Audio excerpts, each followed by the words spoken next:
Welcome to another edition of the Cooker's Corner, and this one is a special edition in my eyes because we got some people here that are legitimate legends. A guy I've known for almost 40 years, a guy I've been in the ring with. Don't get cocky, Frank. We got people here today, and they're getting cocky already. But we got the Cuban assassin, Fidel Sierra, a man that I first became aware of as a young kid. And I'm not saying that to make him feel old, even though he is. I'm saying it because it's true. Thunderbolt Jackson. Back in the day is the first time I became aware of this man in 1978. What was it? Sunshine State Wrestling. And his lovely manager, Fantasy, who likes to cause trouble with my beautiful valet, Delicious D, but that's a whole other story. But I heard they're both going to behave today, which is hard for two women to behave. But anyway, they're going to behave. And you're right. Go to the Thunderbolt Jackson days, and that was funny. I was selling out fire stations for $20, not realizing that I was getting paid $20. I thought it was the best thing in the world. I just got paid $20 for 8 minutes worth of work in the ring. In those days, it was like self-taught too. Yeah, at that point, right? Yeah, and self-taught. Yep, I didn't. Nobody really trained me at that point for that. I didn't come on till later on that Hiro Matsuda trained me to go to Japan and stuff like that. But other than that, I can go on and on. My first territory. How did you start in the beginning? How'd you start? How'd you even get into the Sunshine State Wrestling? With Ted Webb, the legendary Professor Ted Webb. Yes, I remember that. Yes, God bless Ted Webb. He was one of the best. His mom had a house across the street from my grandmother's house in West Tampa.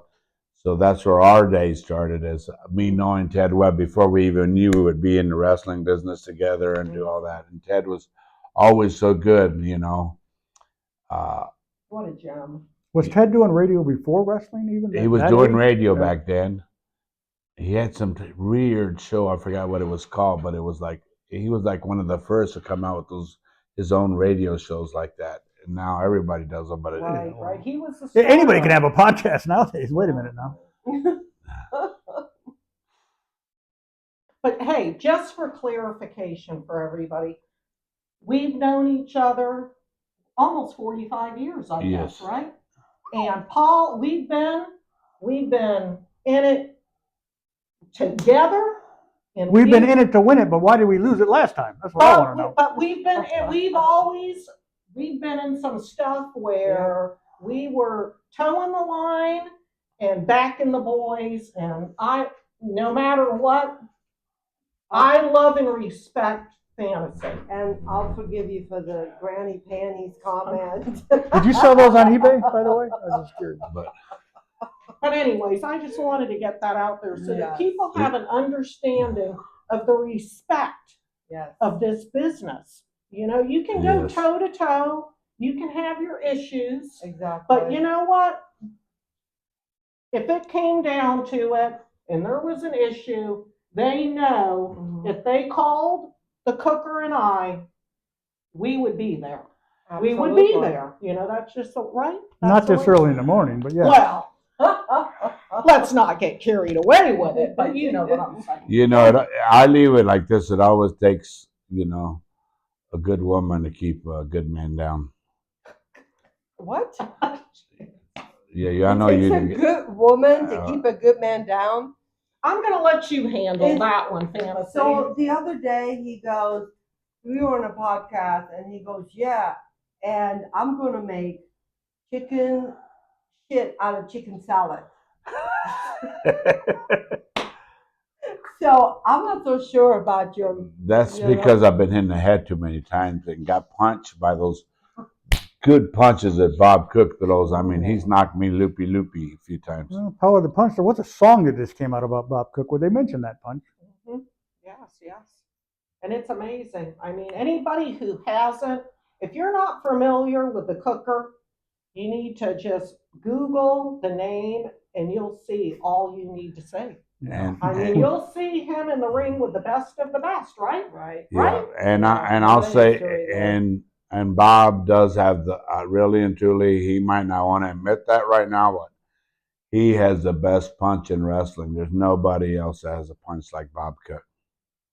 Well, I appreciate that. And I was thinking maybe on April 11th at the Gentlemen's Club in Tampa, I could punch you with that punch. Well, that's the problem is you might have the goodest punch in wrestling. Your best punch in wrestling. I don't need all you women trying to tell me what to say. But don't mean I'm so much ahead of you on that you'll never get that good punch in. What? Because I'm going to Cubanize you. Oh, I see what. Yeah. Oh boy.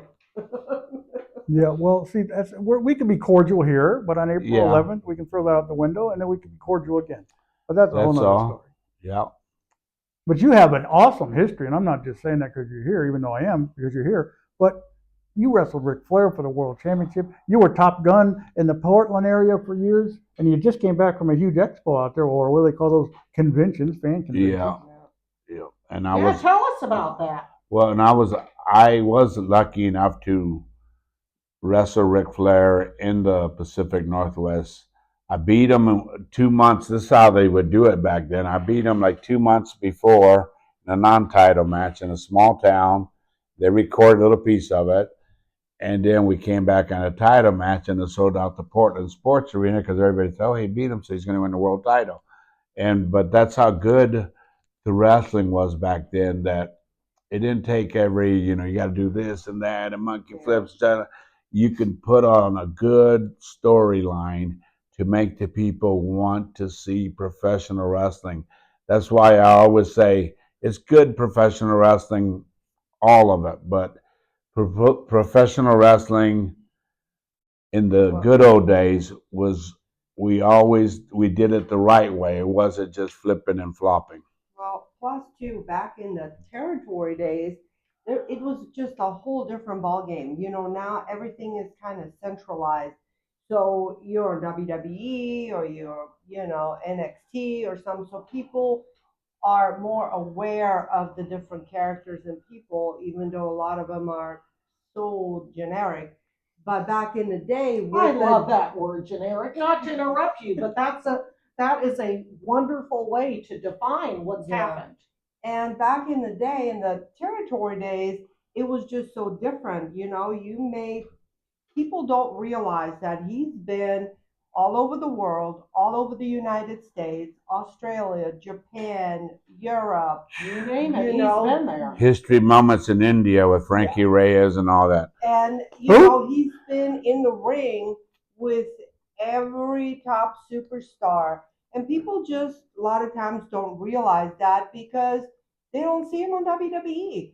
And that is not the only place where people got famous back in the day. Right. It was That's not totally just a different tell-all of what the you have real world accomplished. application is. Yeah, what you've accomplished. So that's just I'm glad I wanted to get stated that out there. No, and it's come to a point where I didn't see the match, but there was a match in AEW, and I'm not trying to.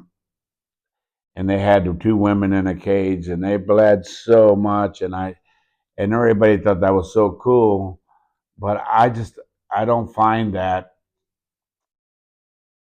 as the way it should be, Necessary. Necessary. It shouldn't be necessary. Two women shouldn't have to bleed like hogs, literally, and But a little's fine. A little, yeah, a little added, yeah.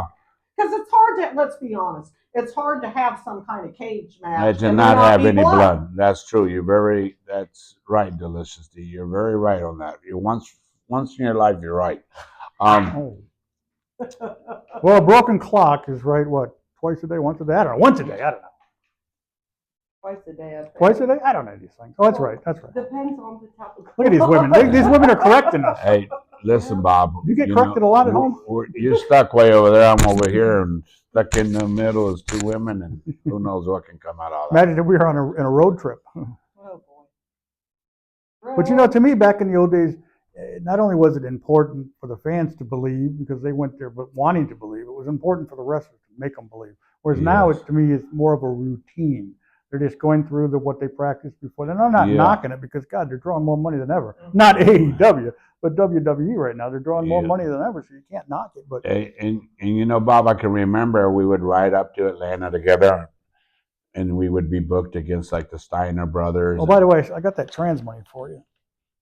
Uh, oh, uh, right so, out of the uh, pocket. Pulled it out of the pocket. So yeah, and we would wrestle Steiner brothers, and there were snug matches. They were very, you know, but I like that. working it was with good. Snug. It I was- liked working with the Steiners. and so did I, and it was great. People would complain about them, and I would say, "No, that's the way the match should be." Yeah, you they never know? hurt us. It never hurt us exactly. We made it. If they hurt you, We made it look as you real had as it it could coming. look.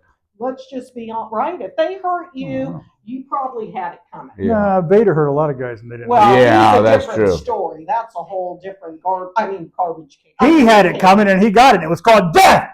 Rest in peace, Vader.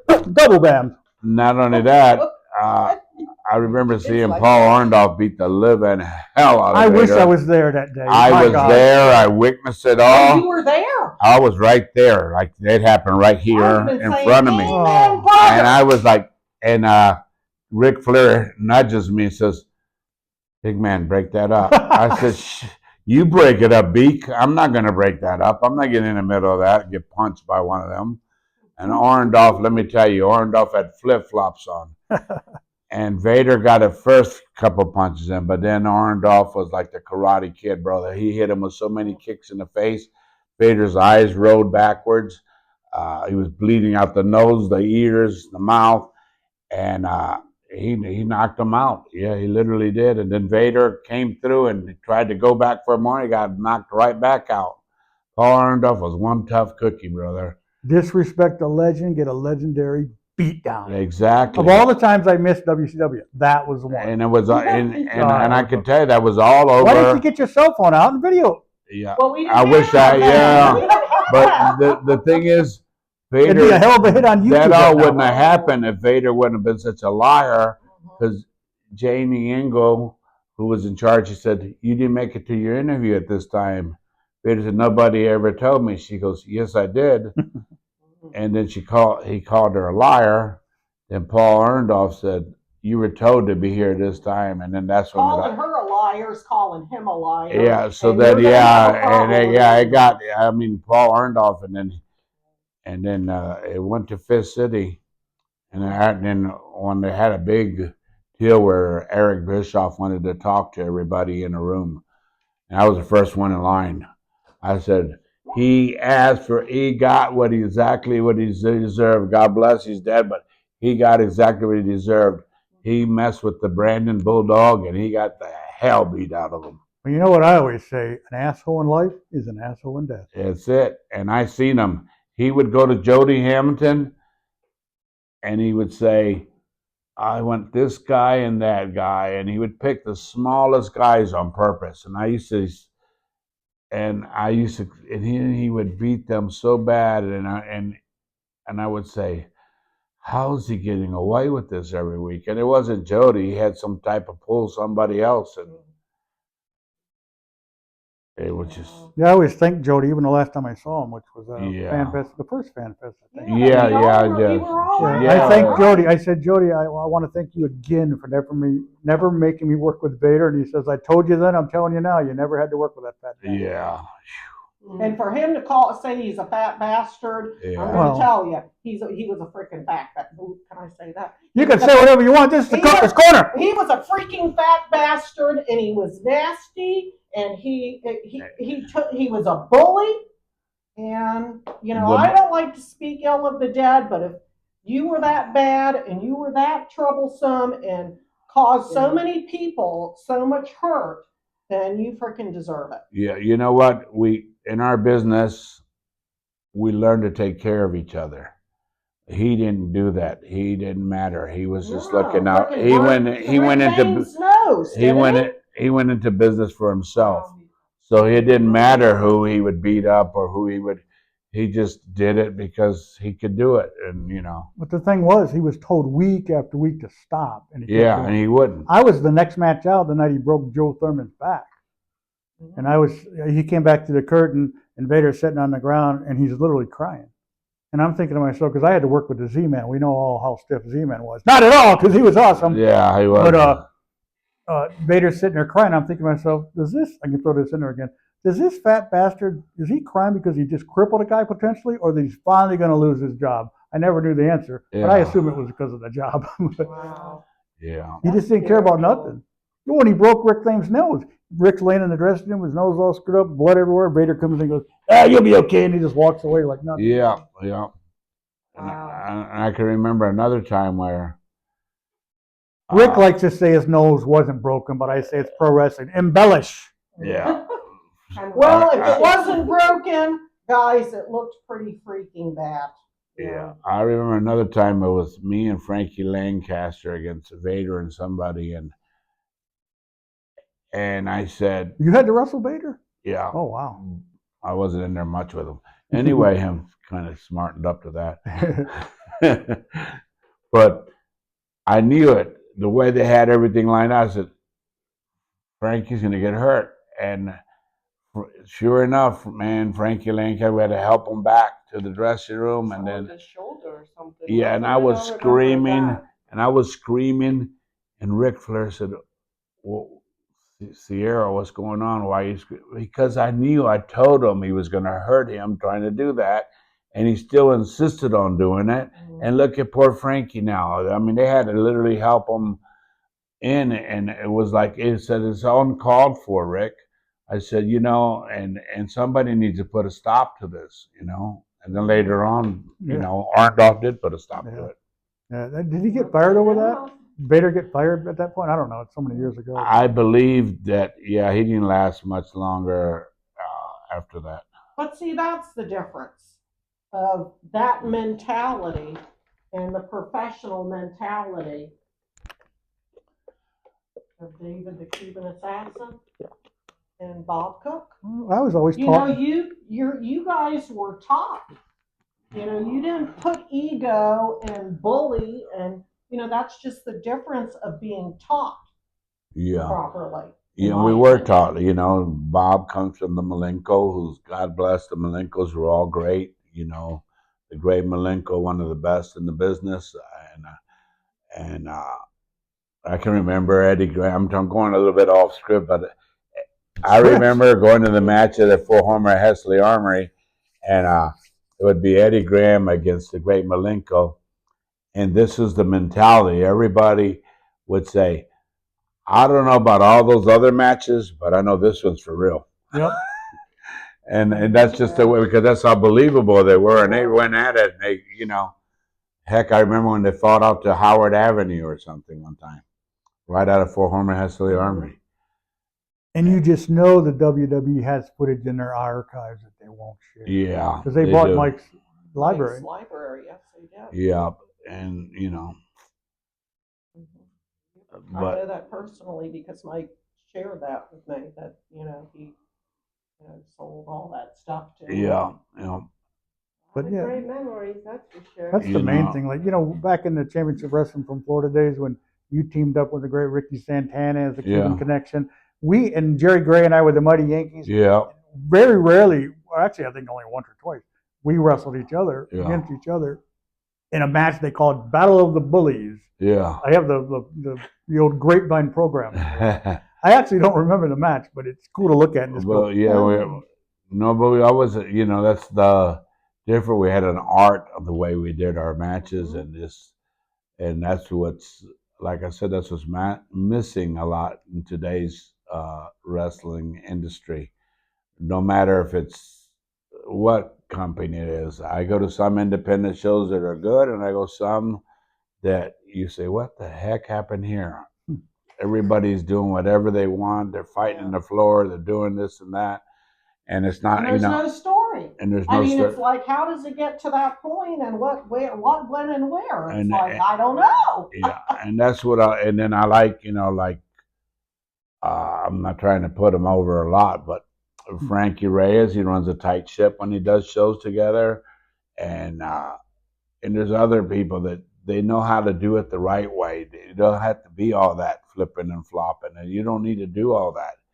You can have it good old school wrestling with a little bit of mix of the younger and just do it the right way. Well, that's the way, Speaking of like here at the Frankie Reyes. Twisted Wrestling Studio, you have to do that because of the limited space up top. You can't do stuff off the top rope. You know, you don't have a lot of room to fight outside the ring, so you have to rely on your skills to wrestle in the ring, keep it in the ring. Yeah, that's what I like to fix more. The last time I took a backdrop and my feet went through the ceiling. But anyway, Yeah. um, It does suck that I can't do moonsaults, but I get Speaking by. of Frankie Reyes, can we tell our most favorite Uh-oh. story? Yes. Say it. ah, Oh my God. So Frankie Reyes wrestled as none other than the Zebra Kid. Shocking. And it was a first blood match. Oh. And let's just say Frankie Reyes just got his head beat, then beat, then beat, and there was not a drop of blood, no matter how I don't hard understand he it. tried. Yeah, there was not. So finally had to wrap a towel around his head, pretending like he was bleeding. So fast forward a week later, and this is all happening at the Sportatorium, and I can't help it. It's my favorite story. So we they have a match, and Cuban slams somebody into the dressing room door. And after the match, we come in there, and Frankie Ray is sitting there, blood just pouring Pouring down on his face. I guess he was fixing the door when he slammed the other guy into the door and hit his forehead, and he started bleeding. And I was like, Frankie, what the hell happened? He goes, I don't know. I was fixing the door, and somebody hit the door, and this and that, and and look at me now, and I'm like, Yeah, You there you know, go. better late than never. But yeah, that's just like that was Yeah. just a classic. Hard story. way. Right, real hard one. But yeah, and just to like reiterate the fact that the way you guys present and create a storyline in the ring. You know, one time we were in Ocala at a show, and he wrestled Dory Funk Jr. Right? yes. And the guys before them, they did a ton of great moves, but they were so rushed. They didn't tell the story that the people, yeah, they pop, but after a minute or two, they're like, indifferent. And then him and Dory got in the ring, and just the way they engaged with one another, it was like, wow, this is a whole different level It's crafted. of wrestling, Yeah. of the way you connect, the way and the story they told. And the chain wrestling of it, yeah. And the people, the guys in the back were like, wow, it's just, and they didn't even understand why they got such a much bigger pop and a response, and how they drew the people in versus them doing all these high flying moves. It makes me think back to the Eddie Grant Sports Complex, where the main event was Ronnie Garvin against Dick Murdoch. And you know how the dressing rooms were like on opposite sides, but you had that curtain. And Ronnie Garvin came in the heel dressing room, and he said, "Dickie, what are we going to do tonight?" And he said, "We're going to start slow and taper off." And Ronnie laughed and left. And they went in the ring, and they tore the house down with a 10-minute headlock. And they just did transitions back to the headlock for 10 minutes. And the crowd was like wanting to go crazy, riot, over that. And I'll tell you, it's a good thing because he was built for ground attack. Air Cuba, he is not. Tell him the story about. No. I want to say that because he said Dick Murdoch. Okay. I got in so much trouble, and I kept saying, Dickie, we're going to get in so much trouble. It was WCW. We're doing a match in Miami.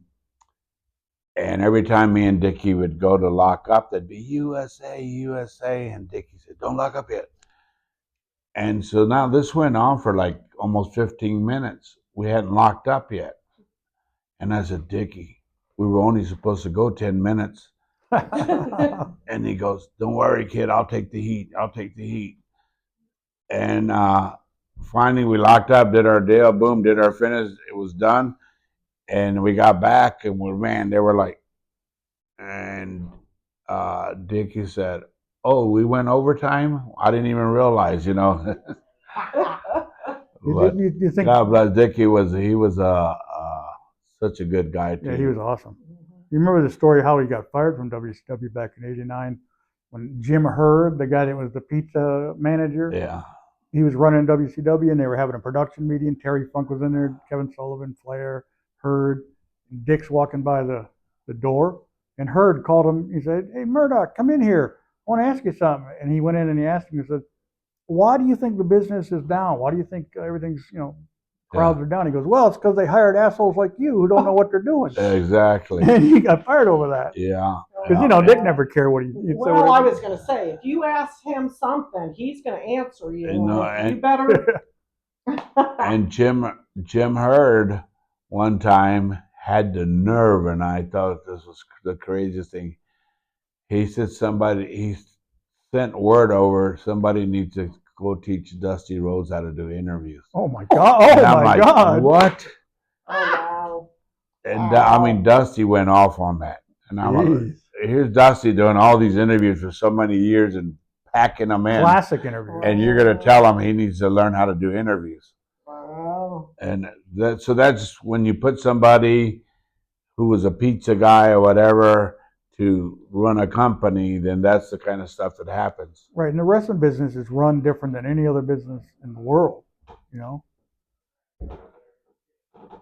Look at this. People coming in. We're being interrupted again. It's unbelievable. Trying to do a show here with legendary Cuban assassin, fantasy and delicious tea. And we got people walking in. And it even says on the door not to come in. We're doing stuff. Oh, it's Johnny Knockout. That's okay. You get a pass, Johnny. Johnny Knockout. Holy crap. Okay. He's in better shape than the last time I saw him. And I just saw him an hour ago. Oh, my.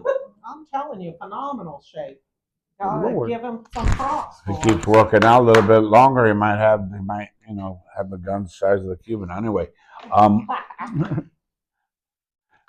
Come on, tell him the Air Cuba story. Okay, the Air Cuba story. Yeah. So we're in Winter Haven, Florida, and it's me and Ricky Santana against Al Hardiman and what was the guy's name? Slick or whatever his name was. And I said, "Ricky, slam him and slingshot me in." Ricky said, "What?" And I said, "So Ricky's getting ready to slam." I said, "No, a little further out." And then I said, "No, a little further out." So he finally slams like halfway to the ring, and Ricky goes to slingshot me in. Beautiful takeoff. Beautiful takeoff, straight down. I barely touched Hardiman's ribs. My head was literally stuck like this. You had no idea where you was. I didn't know it was. I swear to you, it was stuck. And I tagged Ricky back in and said, "I'm hurt." And then he went in the ring, and I went like this. I pushed. But Ricky didn't hear that part. Yeah, so I tagged him back in right away. Yeah, but I pushed up as hard as I could, and all you could hear was like all this cracking sound back there. And then Ricky tagged me, and I said, "What are you doing, bro? I'm hurt." So after that, Air Cuba was grounded. Yeah, I was ground attack. No more. Made for ground attack only. You were the ref, yeah. Oh my God. Oh, Frankie Reyes says he was the ref. He claims he was everywhere. Yeah, he was. He was. He was. known coast to coast for wrestling, for refereeing the most. Yes, it's true that he was the referee on Pat O'Connor. Puerto Rico, I know you know what I mean. You name it. Huh? Yeah, when Buddy Rogers beat Pat O'Connor in '63 at the Kaminsky Park, Frankie was the referee. That's on tape. Oh, I know he refereed a match between Abraham Lincoln and something. But anyway, George Hackenschmidt. No, Frankie was. I'm lucky enough. We were in India together. We were in Puerto Rico together. We were in the Bahamas together. We've been a lot of places together all over the world. I don't know if Frankie would consider himself lucky to have been in India because they teamed him up with Marty Jannetty. Oh, yeah. Where's my phone? They made us Who's got a put a phone? room Where's on my Marty Jannetty, and that in itself. No one's got a phone. Why? Who do you want to call? I want to call Brian Blair, and I want to say, Brian, you're the president of the California Alley Club coming up this August, the 59th reunion. We got to get Frankie Reyes on here one of these days. I want to call Brian right now, but seeing I don't have a phone, I'll forget later. I'm sorry, Frankie. Tell the question. No, really, he should be honored in the CAC. Somebody get my phone. I'll call him right now. It's on top of the refrigerator. Yeah. There you go. Do it like right here, live on the Cooker's Corner, even though it's not live, but it sort of is. And let me call Brian right Oh, now. it's live now. No, and We're live. Go ahead. You can come in. You can come in the shot, Johnny. Johnny Knockout for you idiots out there that don't know Johnny Knockout. Look it up. And Let me call Brian right now. He covered the whole. Go ahead, talk about yourself. I'll call Brian. No, so what I loved about Frankie was he always went out, and even Adam. You could tell Adam learned a lot from Dad because Nah, he's not answering right they now. try to. See, I'm putting the Reyes is over because I'm going for more bookings. Anyway, no, no. They really they. You always feel good when you go out there. I have always felt it's great because it takes 3 people out there. It can be me and this guy or whoever, but if you don't have a good referee, it takes that third guy. And nowadays, and we have to adapt. Don't get me wrong, but there's times where there's so much scripted stuff that they can't keep track of what they're supposed to do, and the referee is the one that has to lead them along. I've seen it. Maybe it happens more in the indies. I don't know. They don't know where they're going, and they forgot where they've been, and they have to have that referee to feed them. Yeah, Hey, Brian, this is the cooker. I'm calling you to ask you a question. You're the president of the California Alley Club. Yeah, I know. I'm sitting here doing a live podcast, The Cooker's Corner. I got the Cuban Assassin Fantasy Delicious Cuban Assassin. You know the Cuban Assassin. He comes to the Legends Lunch. No, not Danny Spivey. He's not the Cuban Assassin. I'm talking about. Never mind. That's irrelevant. I want to ask you if you could honor Frankie Reyes for the referee award at the California Alley Club. Even this year, just cancel whoever you got planned. Frankie Reyes. Yeah, the guy with the bald-headed little fat kid. Yeah, Adam.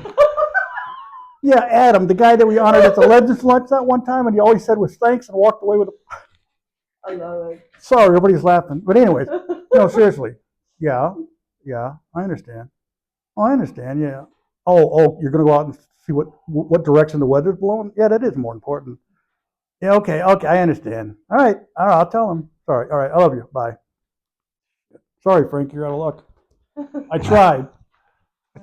There's always Oh hope. my God, that was good. They do this every year, so there's. No, yeah, and last year I said, Brian, I got a couple people I'd like to suggest for upcoming deals for the CAC because it's for such a great cause. Yeah.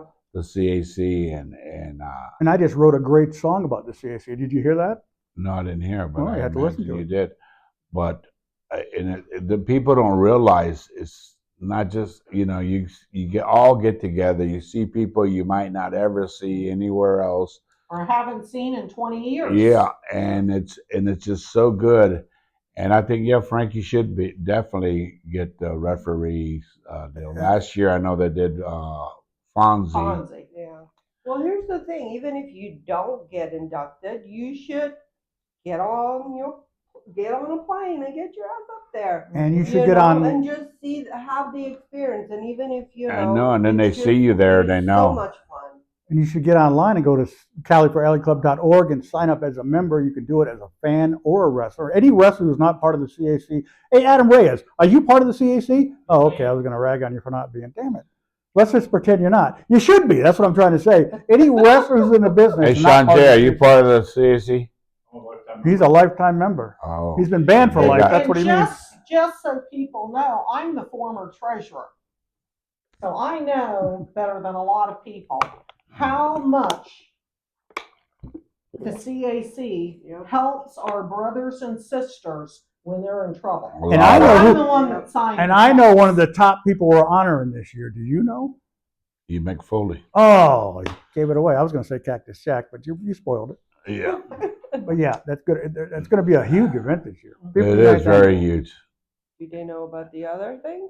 And I know there's going to be a big roasting at the CAC of Mick Foley, and that was all put together by a name Barry Collins, Grappler, myself, threw it to Brian Blair to try to raise. It's a form that's going to be like a board of I don't know how many people sitting there to roast, and there's going to be some comedians. There are going to be comedians there from all around the Las Vegas area. And that's going to be separate. That's going to cost like $20 to get in, but every penny goes to the CAC. Yep. And I think it's going to raise a lot of money because everybody's going to want to see Cactus Jack, like you said, Yeah, and it's great get to see roasted. something different. I mean, when I was with CAC, I mean, we were working on doing, adding things and getting more excitement and more involvement. And this is the kind of stuff that is going to generate for people to want to attend and be part of that. And they have a board though, so I know some people get pissed off with Brian, but it's a board, Yeah. he's the president, but you can't just hold him accountable. No, You know what I exactly. mean? You're When right. there's a board, it's got to be kicked around. Well, Trump does what he wants. Why can't Brian? Yeah, Well, and Brian does a great job. I'm not going to get into the political. Oh. Yeah. Brian, they might start tariffing CAC. Oh.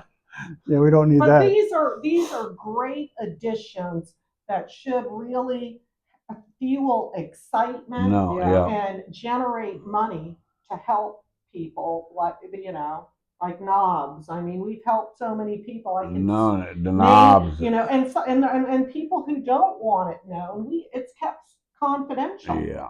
Any name that's ever God bless. released, it's because they said Yeah. yes, please. I tell you, know. I'll tell you, the late Black Bart, Like, or- he was so thankful. He said it openly. CAC helped me out so much.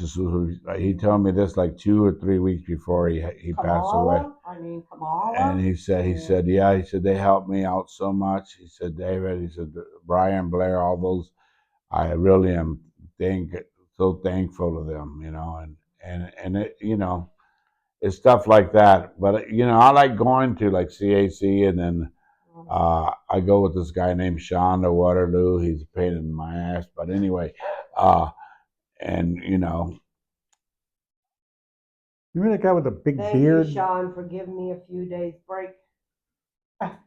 Oh, you're not going, I take it. No, I'm not going. no, just me, I Sean, have to work. just me, Somebody's Sean, gotta and keep 'em in the style. me, Sean, and esta rubia de carajo. Anyway, Yeah, okay. Sure.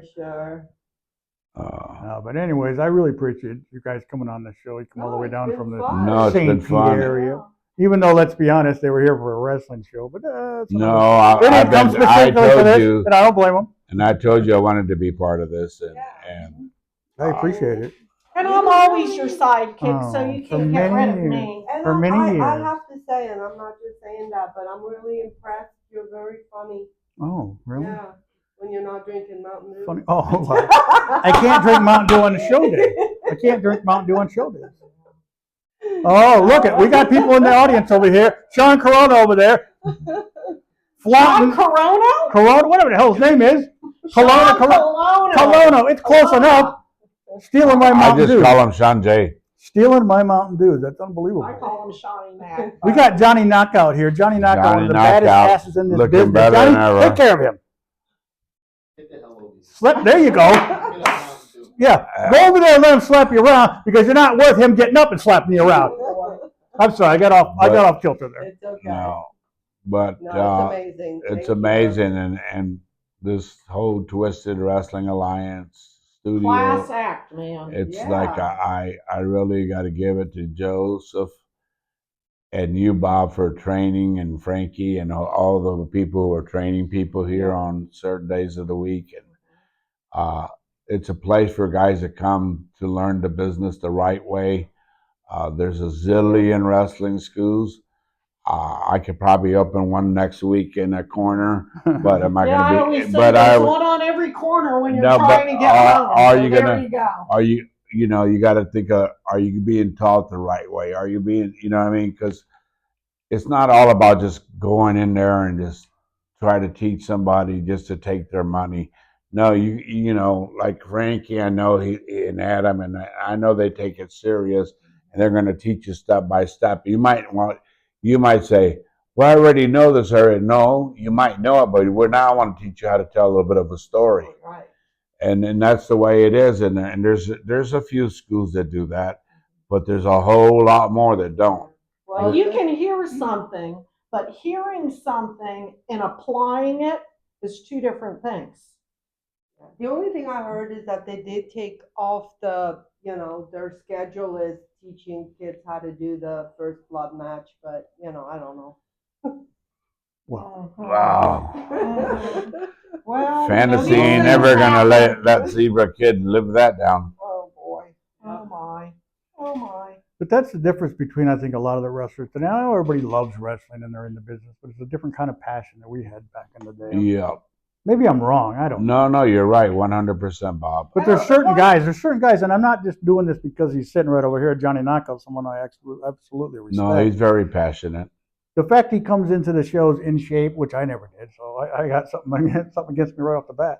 But guys like Johnny is what we need more of in this business. And I'm not Exactly. saying that just because he's here, because I believe it, and it's true. Right, right. People who have a passion not only for the business, but to get in shape, look like a wrestler, act like a wrestler from beginning to end. Right. And when you say beginning, the main thing is, this is another thing that people are not taught. And we could tell stories about it. You have to be taught how to act, respond, and what to do in the dressing room. We've had issues with that ourselves. Well, we got people who get booked on shows and don't show up too. Yeah, you have to be taught the right attitude, which you were just talking about. Because I've been in dressing rooms where the guys, people come in, and I say, "Well, I've been in the business over 40-something years," and they don't even say, they don't come, "Hey, how you doing?" or whatever. They weren't taught that. I don't blame them for it. You know who I blame? Whoever brought them into the school, whoever taught them, didn't teach them. Hey, the first thing you do when you get there, you shake everybody's hand. How you doing? Da da da. My name is Joe Blow, and